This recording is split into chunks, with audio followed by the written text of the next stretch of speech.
তোমার বন্ধুর কি হয়েছিল? শুনবে আমার বন্ধুর কি হয়েছিল? গাইস, পুরো গল্পটা শোনার অনুরোধ রইল। আশা করি সবার ভালো লাগবে। হ্যাঁ, বলো।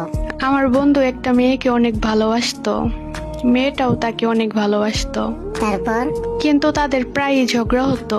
আমাদের মতো নাকি? হ্যাঁ, ঝগড়া করতো, কাঁদতো, কিন্তু কেউ কাউকে ছেড়ে যেত না। তাহলে সমস্যা কোথায় ছিল? সমস্যা ছিল মেয়েটার রাগে। কিন্তু রাগ তো সবারই থাকে। ঠিক, কিন্তু মেয়েটার রাগ হলে সে অদ্ভুত অদ্ভুত কথা বলতো। কি কি কথা বলতো?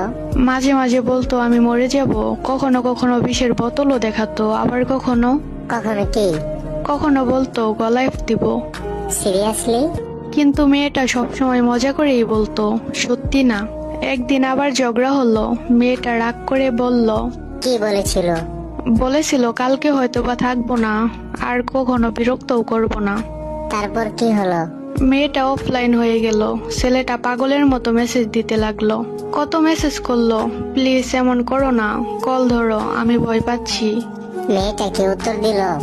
না, তবে সে সবকিছু দেখছিল আর মনে মনে হাসতেছিল। তাহলে যে এমন করে? সে ভাবতো ছেলেটা তাকে বেশি ভালোবাসে, তাই একটু পাগলামি দেখালে আরো বেশি আগলে রাখবে। তারপর?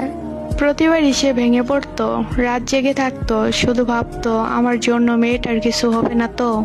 ছেলেটা কি খুব ভয় পেত? ভয় পেত, কারণ ছেলেটা জানতো মেয়েটার একটু রাগ বেশি। ছেলেটা কল দিল, মেসেজ দিল, কাঁদলো। সে ভাবলো আজ সত্যিই একটা কিছু হয়ে গেছে। তার মনে হচ্ছিল মেয়েটা সত্যিই আর এই পৃথিবীতে নেই। তারপর? গভীর রাত, সবকিছু নিঃশব্দ, মাঝে মধ্যে বাড়ির পাশ দিয়ে রেলগাড়ি যাচ্ছে। তারপর? ভোরের দিকে ছেলেটা শেষ একটা মেসেজ পাঠালো, তুমি না থাকলে আমি আর বাঁচবো না। তারপরে সে রেল লাইনের পাশে গিয়ে দাঁড়ালো। সে আবার খারাপ কিছু? রেলগাড়ির শব্দ আর মেয়েটার নিঃশব্দ।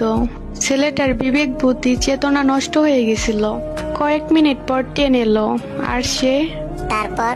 তারপর মেয়েটা প্রতিবারই ঘুম থেকে উঠে মেসেজ করে, বলে জান সরি, রাগ করো না। কিন্তু ছেলেটা তো আর রিপ্লাই দেয়নি। হ্যাঁ, মেয়েটাও অনেক কল দিল, মেসেজ দিল, কিন্তু কেউ ধরলো না। মেয়েটাও রাগে বলল, কি বলেছিল? বলেছিল ভালো থেকো, এবার আর খুঁজে পাবে না। কারণ মেয়েটাও 3 দিন ধরে কল দিতেছিল, কিন্তু কল ঢুকে না। ওই ফোনে যে আর চার্জ ছিল না। ছেলেটার কল মেসেজ না আসায় মেয়েটা পাগল হয়ে যায়, আর রুমের ভিতরে যে ফ্যানের সাথে। ইস, মেয়েটাও সেম। এভাবেই একটু রাগ, একটু পাগলামি, একটু চুপ থাকায় দুটো মানুষের জীবন শেষ হয়ে যায়।